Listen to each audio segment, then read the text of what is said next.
What's going on, Husker Maniacs? Ethan Vice here with another edition of 4 Hours to Lincoln. Got a lot to cover today, including both bat sports that performed yesterday.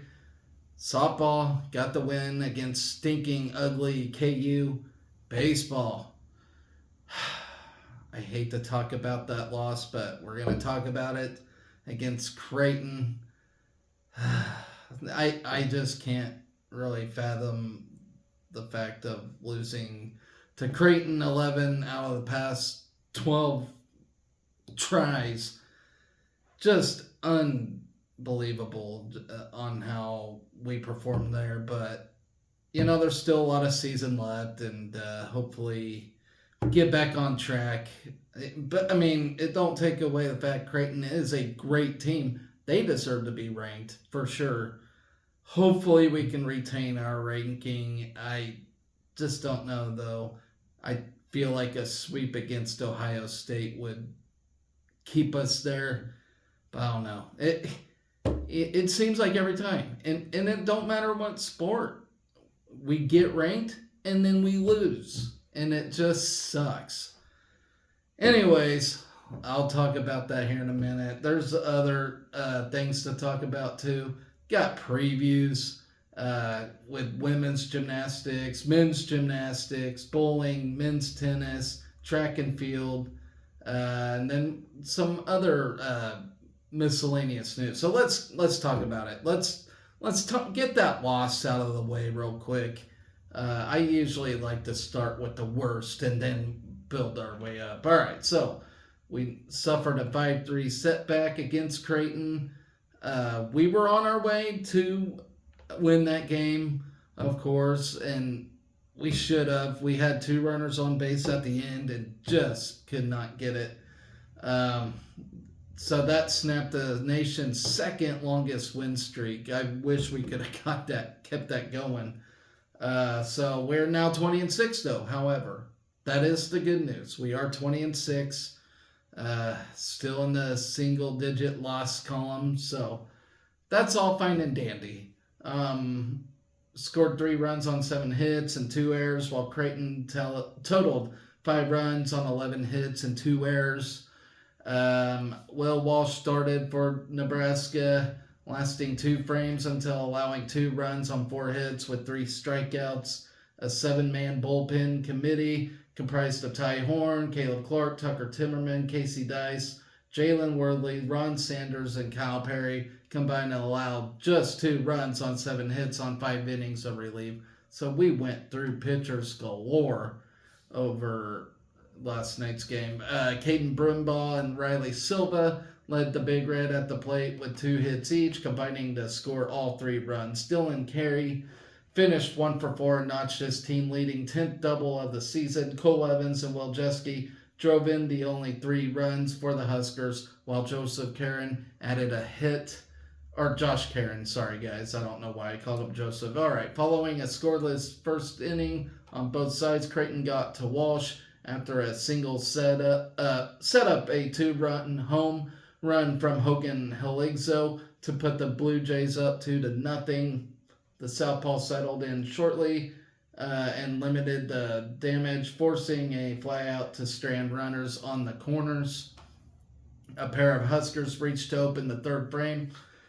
As Carey doubled and Stokes got on base on a throwing error, Blue Jays starter Malaki Vitok forced 3 consecutive outs to bring an end to the threat and keep the Blue Jays in front by 2. In the bottom of the 3rd, Nebraska prevented a Creighton score with Silva and Rhett Stokes connecting on a relay to cut down a run at the plate after Teddy Dieter's double. However, Creighton's offense regained its offensive momentum in the 4th inning, adding 3 runs on 2 hits. Nebraska finally broke through in the 6th inning as consecutive singles from Brumbaugh and Silva forced the Blue Jays pitching change. Evans put the Huskers on the board with an RBI double, plating Brumbaugh and cutting the deficit to 5-1. Jeske pinch hit for Tyler Stone and grounded back to the pitcher, bringing home Silva to make it a 3-run game. Uh, Timmerman worked a scoreless bottom half, and the Big Red continued to chip away at the lead after Brimball's two-out triple put him in scoring position. Silva beat out a throw from second base to drive in Brimball and cut the lead to 5-3. In relief of Timmerman, Dice tossed a scoreless seventh inning to keep the Huskers within striking distance. Worley retired 2 of 3 batters faced in the next frame before Perry entered and recorded the final out to send the game to the ninth. The Huskers drew a 2-out walk, but went down quietly in the final frame to snap our 10-game winning streak. So we will return home for a 3-game conference series against Ohio State from Friday on through Sunday. So, yeah, tough loss. Those midweek games are just tragedies for us. I mean, it's just unbelievable how badly we can perform in the midweek. But, hey, you know what? Win the conference and get to the regionals, and hopefully we can make some noise there. All right, moving on to softball. Got the win against dirty, stinking KU. Always a treat to beat KU at anything.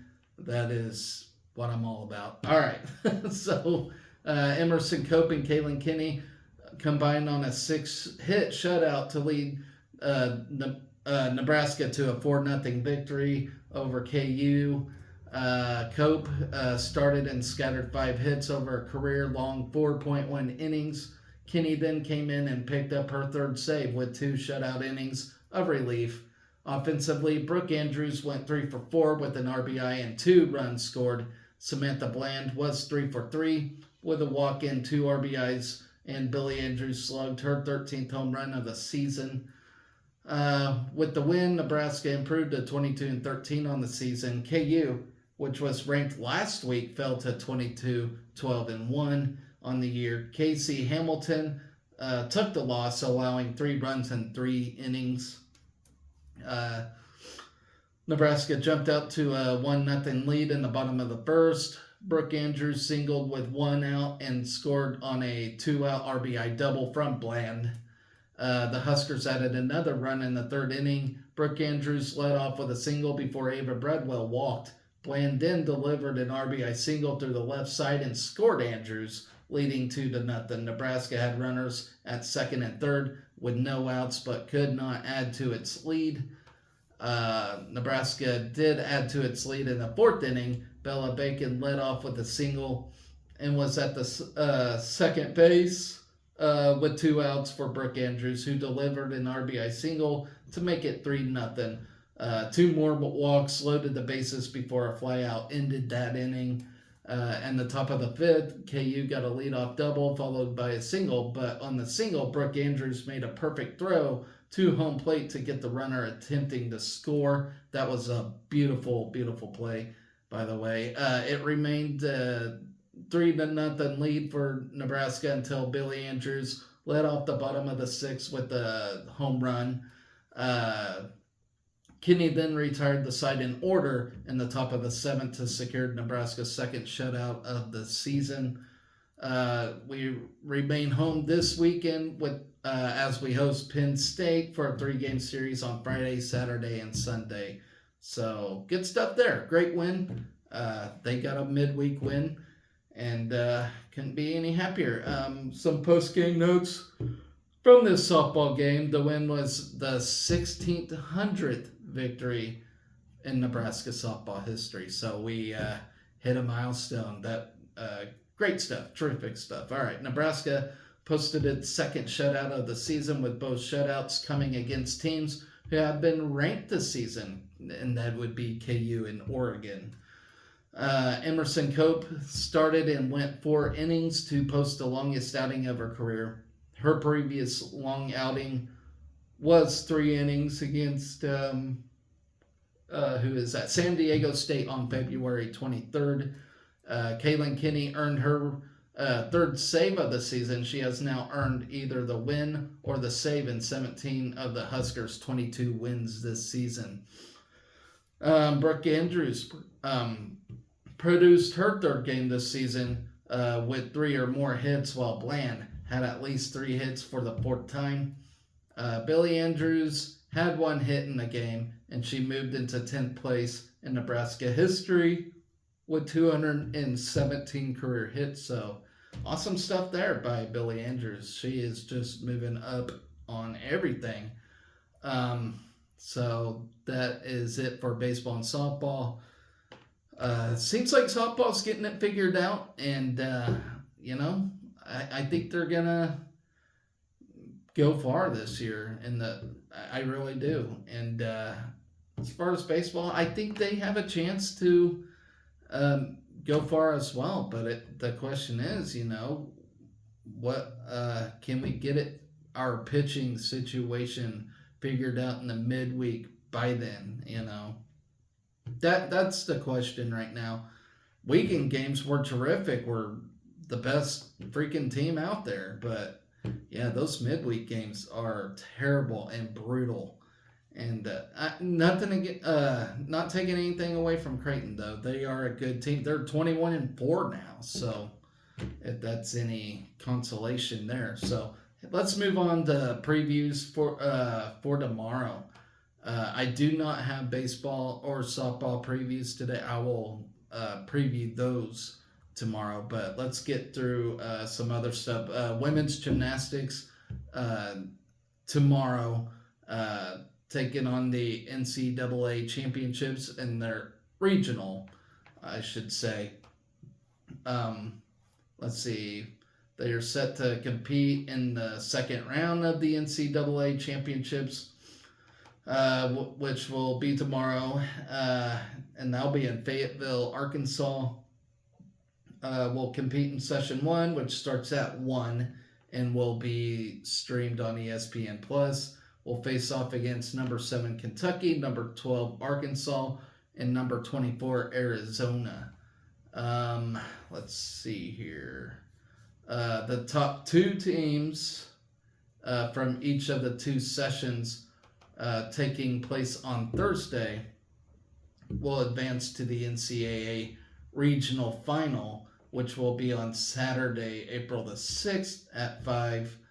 Session 2 features number 2 LSU, number 15 Minnesota, Oregon State, and the winner of a first round matchup between Boise State and BYU. Okay, so enough of that. So the last time out for the Lady Huskers, they kicked off postseason stand at the Big Ten Championships and placed 7th with the score of 196-50. Emma Spence, Singe Baxay, Martina Coman, and Sophia McClelland were named the Big Ten Conference Championship teams as they tied for outright won first place in their respective events in the first session. Spence tied for 5th in the all-around through both sessions with a 39-450. She also tied for 3rd on bars with a 9,900, while Baxay tied for 3rd on vault with a 9,900. So almost perfect there. Michigan State finished in first with a score of 197-600. So you can see how close those events get. So scouting competition, session 1 of the Arkansas Regional will include us, along with number 7 Kentucky, number 12 Arkansas, and number 24 Arizona. The number 7 Wildcats are 11-4 on the season with a 4-3 mark in conference competition. They own an NOS of 197-810, including a high score of 198-100. Most recently, they finished in 3rd at the SEC Championships with a 197-600. The Razorbacks have a NOS of 197-445. They are 10-11-1 overall. The Huskers have already faced Arkansas and UA. Came out with the 198-100 to 197-375 victory. So that's good news for us. Now, the bad news is, can we? I mean, in gymnastics, you have to keep upping your scores and yada yada yada. So just because we beat them then, don't mean anything tomorrow. So good luck to the ladies. Arizona is 7-10 on the season with a 2-5 conference competition. They earned a season high of 197 on the dot on January 27th, and own an NOS of 196,885. The Wildcats were in Nebraska session at the Sprouts Farmers Market Collegiate Quad on January 12th and took first with a 196,475. So from there, so good luck to the ladies tomorrow. It's going to be a tough one for sure. So that is all we got going for tomorrow, for Thursday. So I got a few Friday items here. So let's talk about it. Men's gymnastics, Big Ten championships on Friday, starting Friday, I should say. That'll be in Champaign, Illinois, where we will compete for a chance for the conference title. We already got the regular season title, so now we're trying to get the regular conference title.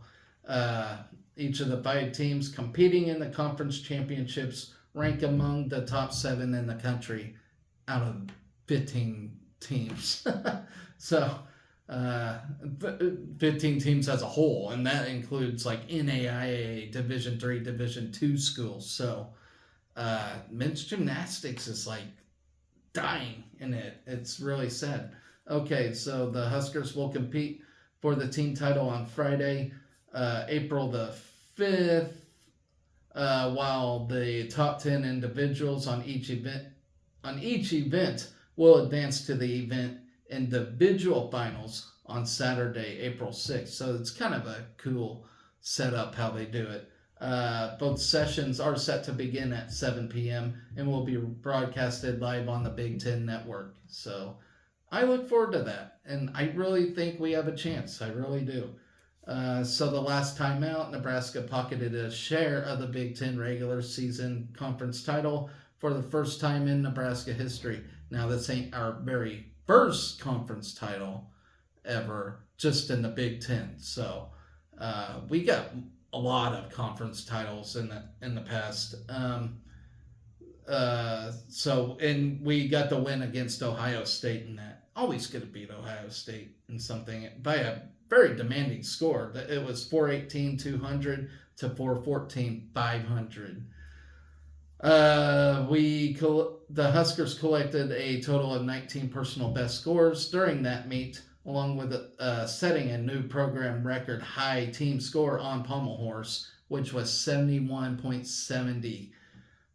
2 Huskers walked away as event titleists, including Luke James with a personal record on floor and Sam Phillips with a personal record on high bar. Notably, 6 Husker gymnasts highlight the NCAA top 10 rankings in the nation based on a 4-score average. Christopoulos sits in 6th on floor and 8th on vault. Giles in 5th on pommel horse. Cohen and Heiser tied in 9th on rings.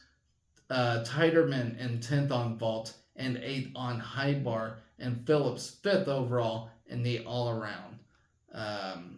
So good stuff there. Ahead of the meet, number 3. We are number 3. Nebraska highlights the team rankings in 2nd place on floor and high bar. Nebraska holds 3rd place in the nation on pommel horse, rings, and vault based on a 4-score average. The Huskers occupy 8th place on parallel bars.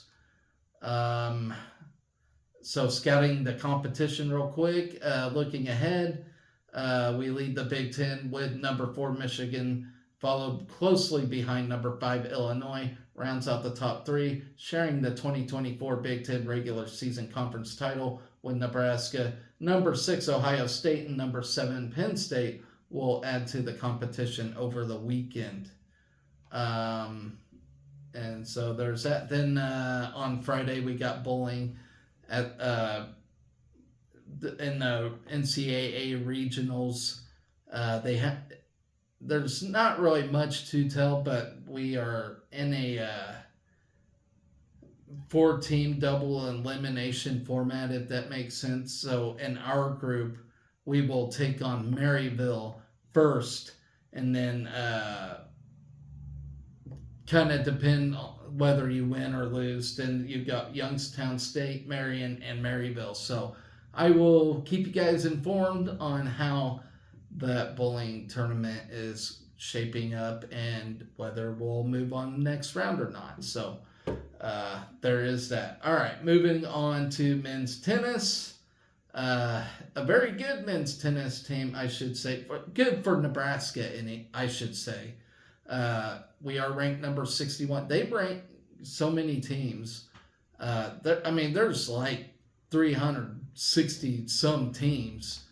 And we're number 61 out of all of them, so that's not bad. You can't really hang your head on that.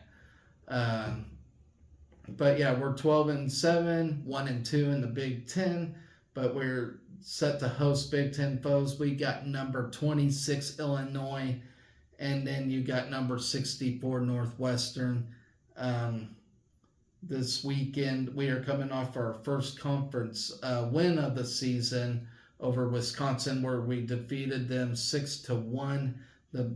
We will face the Fighting Illini on Friday, and then the Wildcats on Sunday. So stay tuned for that. So scouting Illinois real quick. The Illini are off to a 10-8 start. Illinois ended last season with a 19-11 record and a national ranking of number 32. So they're a solid group. As of April 2nd, ranked Fighting Illini include number 27.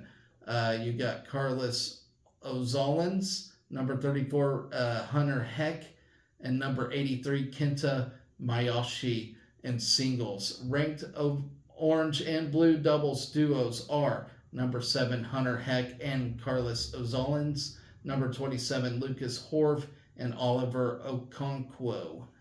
Head coach Brad Dancer is in his 18th season in the role with Illinois. Dancer led the orange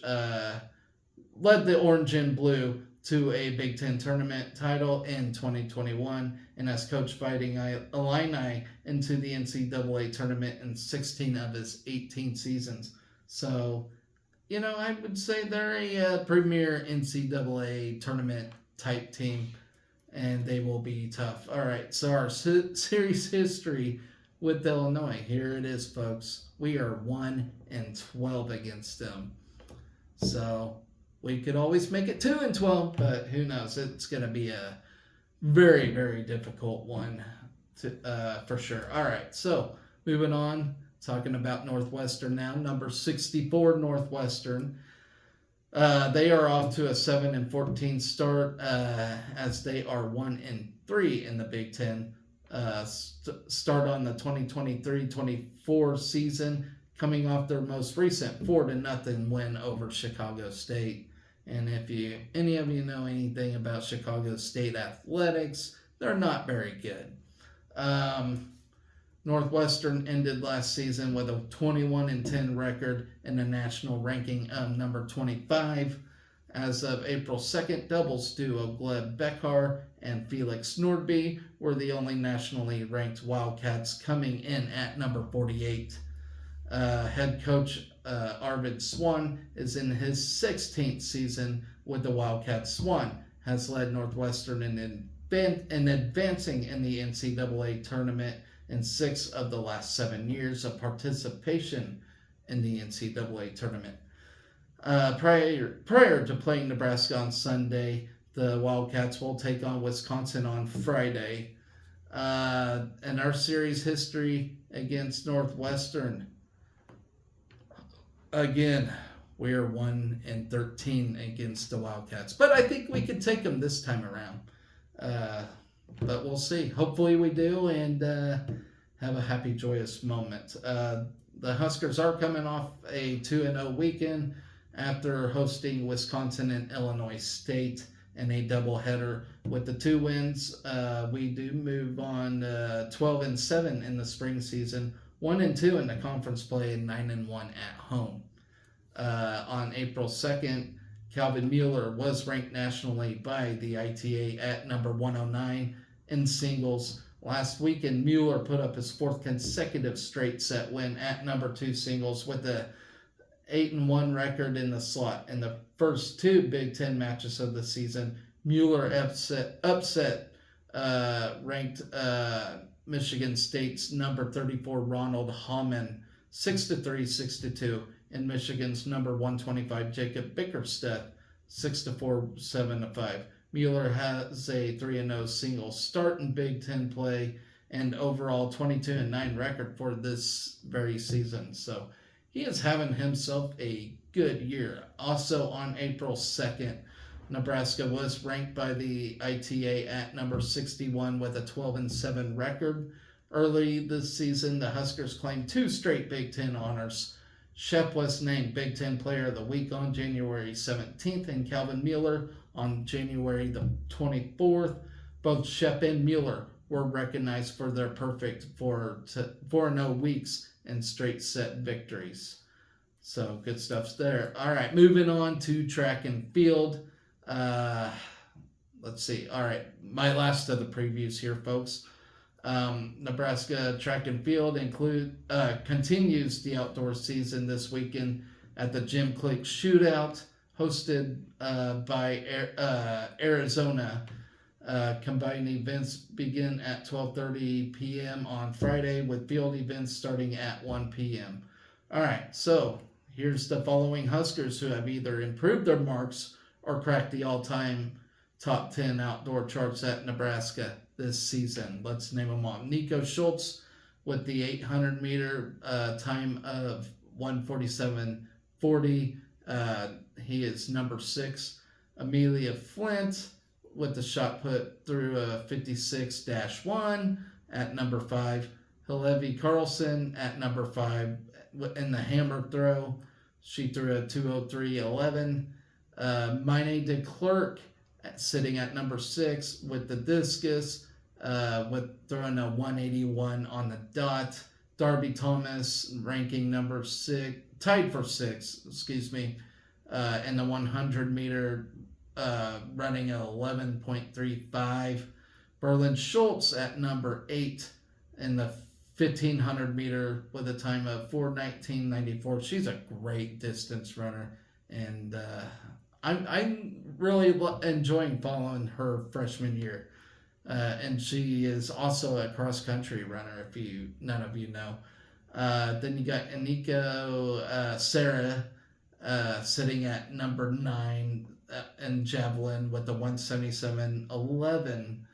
And then Rihanna Phipps sitting at number 9 in the triple jump with the 43.10. So Huskers, we are now in the polls. I think we've been in the polls, actually.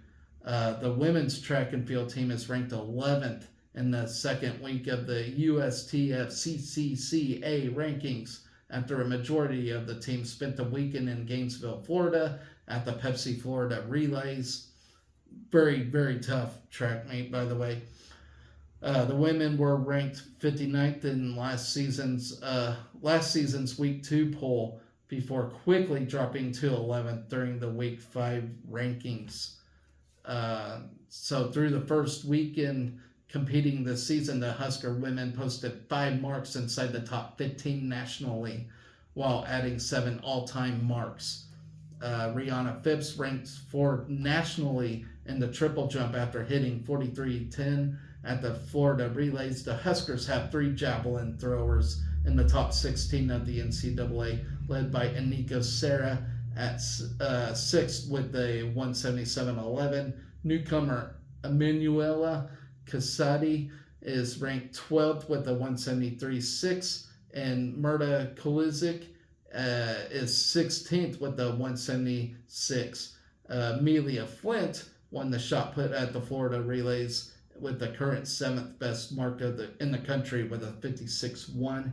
LaShawna Ives leads the long jump corps as she's tied for 13th in the NCAA with a distance of 20:11.25.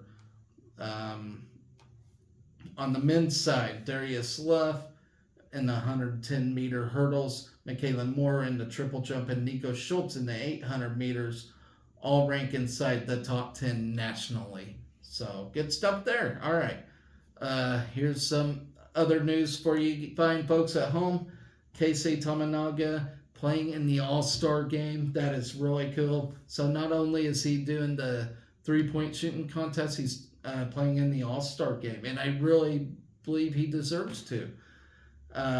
He does continue a busy week, and that's on Friday, as he was selected to play in the Reese's NABC All-Star Game.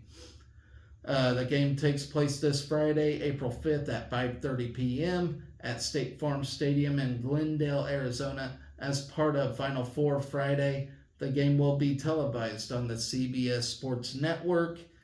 The game is a showcase for college seniors, and Tominaga is the 8th Husker player or coach to participate in the NABC All-Star Game. He's the second Husker in as many years to earn the honor, as Derek Walker played in the 2023 event.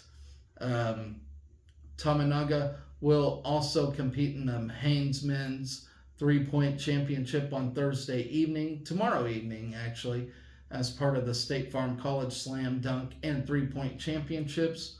Tominaga enjoyed his best season in 2023-24, averaging 15 points per game while posting career highs in nearly every offensive category en route to second-team All-Big Ten honors.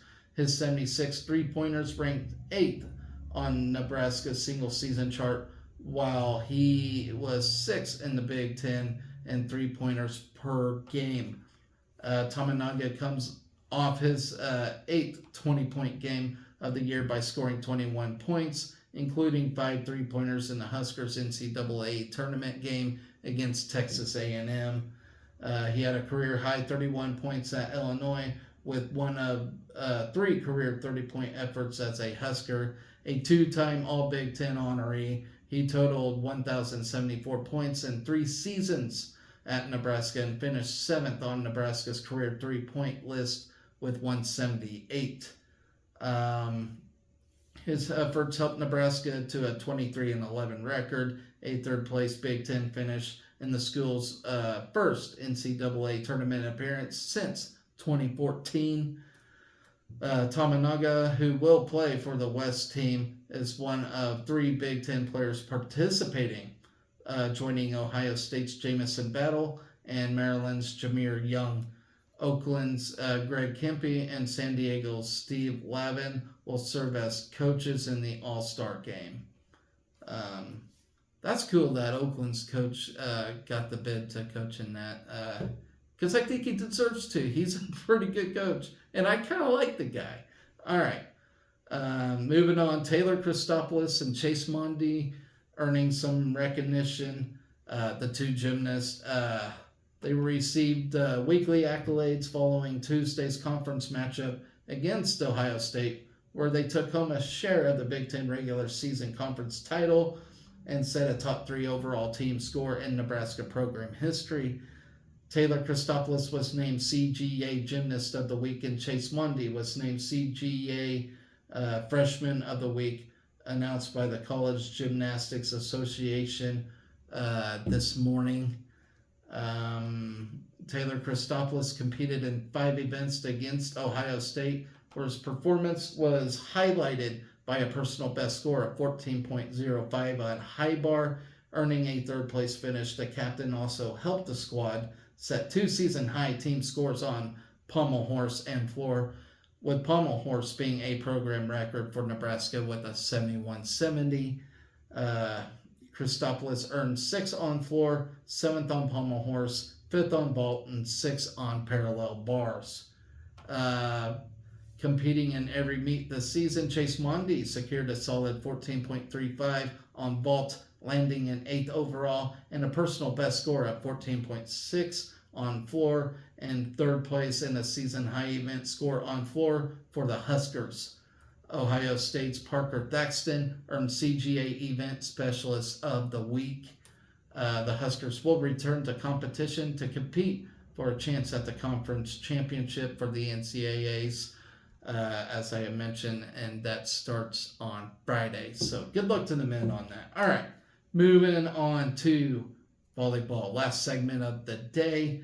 Uh, we have 5 Huskers named to the U21 national team. 5 of them. That's like half the team. That's incredible. 5 members. Uh, let's see. Lainey Chomboy, Andy Jackson, Olivia Mock, Harper Murray, and Bergen Riley were among the 20 players named. Okay, so a quarter of the team. That's still pretty good. All right. Uh, they were named to the U21 national team. Nebraska assistant coach Jalen Reyes is an assistant coach for the team. So this national team's going to be pretty good and fun to watch, I bet. All right. The team will train on June 14th through the 22nd in Anaheim, California. During that time, 12 athletes out of the 20 will be selected to represent the United States at the 2024 U21 Women's NORCECA Continental Championship on June 23rd through July 1st in Toronto, Canada. All 5 Huskers have previous national team experience. Riley has played for the U.S. women's national team as well as the U18 and 19 teams, winning gold at the 22 Pan American Cup with the U19 team. And then, let's see, Choboy, Jackson, Murray, and Riley won the gold medal with the U.S. girls U19 team at the 2022 Pan American Cup. Riley has also represented the U.S. women's national team at the Pan Am Final 6 in 2022. Mock was part of the U19 team that won gold at the 2023 FIVB U19 World Championships. So there is your other news for the day. And I just want to touch up real quick on the basketball team. What is going on with all these transfers? I do believe there's 7 that are leaving. That's unbelievable. I get there's a lot of people transferring from other schools, but we just had a special season and everybody seems so close knit, and so I don't get what these transfers are about. It seems like a domino effect. One guy transfers out, so the other says, well, screw it, I'm leaving too. So I don't even know who we have left. I do believe we have Rink Mast, which is great. He's a good big man. But then who else? Sam Hoiberg? And if Sam leaves, what then? I mean, I think those are the only 2 you got left. I mean, I don't know. I'm speechless about it. I think it was yesterday or day before Jamarcus Lawrence entered his name. Like, what is going on? Why are they? Is it a domino effect? I mean, it could be. You know, the first guy that decided to transfer, C.J. Wilcher, I think everybody just said, well, if he ain't on the team, then I'm not on the team. So I don't know. It really stinks. That is the name of the business today, though. Unfortunately, I don't like it. You don't have to like it, but that's how it goes. And so it looks like Fred's got a lot of work to do this off season, and it just stinks because I really like this group. So until then, ladies and gentlemen, I do hope you all have a great evening. I will catch you tomorrow and with more previews, obviously, and that'll be it. So until next time, Husker Nation, be excellent to each other. Go Big Red.